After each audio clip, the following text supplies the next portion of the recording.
Guys, welcome back to my channel Puja Das official. আমি আছি পূজা, তোমাদের সাথে নতুন একটি ভিডিওতে। তো বলো সবাই কেমন আছো? আশা করছি ভালো আছো। আমিও খুব ভালো আছি। তো এসে গেছি নতুন একটি ভিডিও নিয়ে। যদিও তোমরা ভিডিওর টাইটেল আর থাম্বনেল দেখে বুঝেই গেছো আজকের ভিডিওটি কী হতে চলেছে।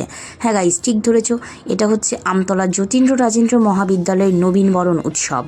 তো এই উৎসবে সামিল হতে আমিও এসে গেছি। শুধু এসে গেছি তাই নয়, দেখতেই পাচ্ছ একদম ডাইরেক্ট চলে গেছি মঞ্চে গেছিলাম। জানি আমি গায়িকা নই, তবুও চেষ্টা করেছি একটু গাইবার।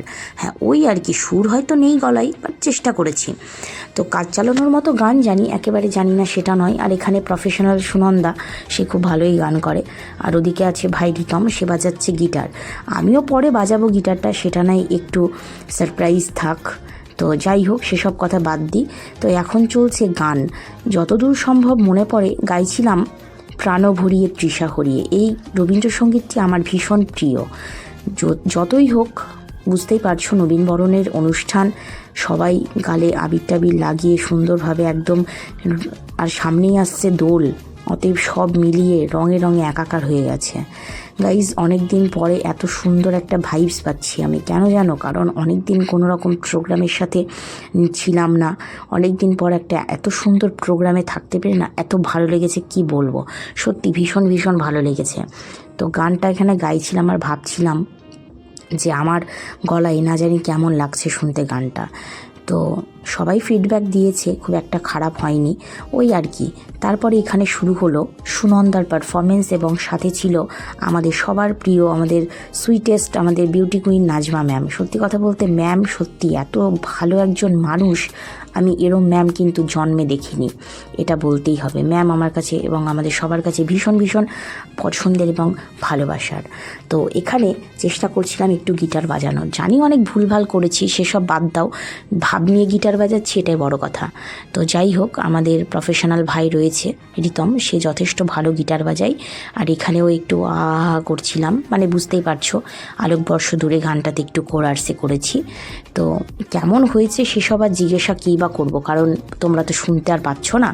যারা ওখানে বসে প্রোগ্রামটা দেখেছো তারা হয়তো বুঝতে পারছো। আর তোমরা কী ব্যাপার বলো তো, আমার ভিডিও সেরকম আর দেখছো না। যদিও আমার ভিডিও দেওয়া হয় না খুব একটা। তো যাই হোক, সেসব কথা পরে বলছি। গানের পর্ব চুকিয়ে দিয়ে এখানে শুরু হয়ে গেল ডান্স পারফরমেন্স। আর এখানে আমাদের তিথি, আর তিথির সাথে তিথির ডান্স পার্টনার পারফর্ম করছে। জালমিয়াতে ডান্স করেছে ওরা। তো ভিডিওটা আমি করতে পারিনি, আমি অন্যের কাছ থেকে ক্লিপটা পেয়েছিলাম, ভালোই লেগেছে। যাই হোক, তো ওদের ডান্স তোমরা দেখলে কেমন হলো কমেন্টে জানিও। আর এখানে দীর্ঘ অপেক্ষার পরে চলে এসছে আমাদের সেই সিঙ্গার, আমরা যার জন্য ওয়েট করেছিলাম, আরোহী মিম। সত্যি বলতে ভালোই করেছে গান। আর এখানে এটা হচ্ছে সজলদা বেশ ভালোই গান করেছে, মানে বুঝতেই পারছো ছেলেপিলের নাচ টাচ দেখে।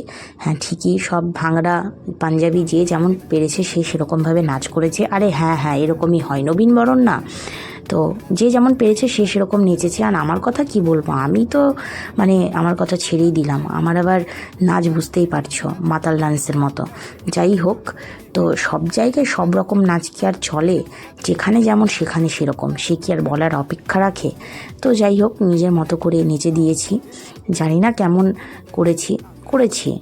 আর কি বলো তো, সত্যি কথা বলতে আমার কাছে না এনজয় করার বিষয়টা সবথেকে বেশি ম্যাটার করে, আর বাকি সব কিছু আমার কাছে আননেসেসারি। তো এখানে সবাই মিলে একটু গাওয়ার চেষ্টা করছিলাম, দে পাল তুলে দে। আর আমি পাগলের মতো গিটারে দিচ্ছিলাম থাবা, যেটা মানে আউটপুটে খুব সাউন্ড হচ্ছিল। তো পরে আমাকে রিতম ভাই বলছিল যে এরমটা আর কখনো করো না, কারণ সেটা আউটপুটে শোনা যায়। তো যাই হোক, না জানা থাকলে যেটা হয় আর কি। তবে খুব এনজয় করেছি গানটাতে, কারণ সবাই মিলে একসঙ্গে তাল মিলিয়ে করেছি। আর এই হচ্ছে আমার দুই ভাই, পার্থ আর সুভাষ, কলেজ কি লড়কিও, গানটাতে পারফর্ম করেছে। সত্যি কথা বলতে দুজনে খুব ভালোই করেছে, এবং ড্রেস কোডটাও একই রকম করার চেষ্টা করেছে ওরা যে এনজয় করতে করতে নাচটা করেছে না, এই নিচে আমরা এনজয় করেছি খুব। মানে ওভারঅল সব মিলিয়ে যেন নবীনবরণ এবার আমার ভীষণই ভালো লেগেছে। আমি 2022 সালে পাস আউট হয়েছি, এবং তারপরেও প্রত্যেকটা নবীনবরণেই আমি প্রেজেন্ট ছিলাম। আমাকে যারা প্রোগ্রাম অর্গানাইজ করে তারা আমাকে প্রত্যেকবারই ইনভাইট করে, আমি যাই, আমাকে ডাকে। সত্যি বলতে সেই জন্য থ্যাঙ্কস টু অর্গানাইজার আমাকে ডাকার জন্য। এবং মানে কি বলবো, অ্যাক্টিভভাবে আমি তাদের সাথে থাকি। আর ভিডিওটা কেমন লাগলো কমেন্টে জানিও, সাথে থেকো, বাই।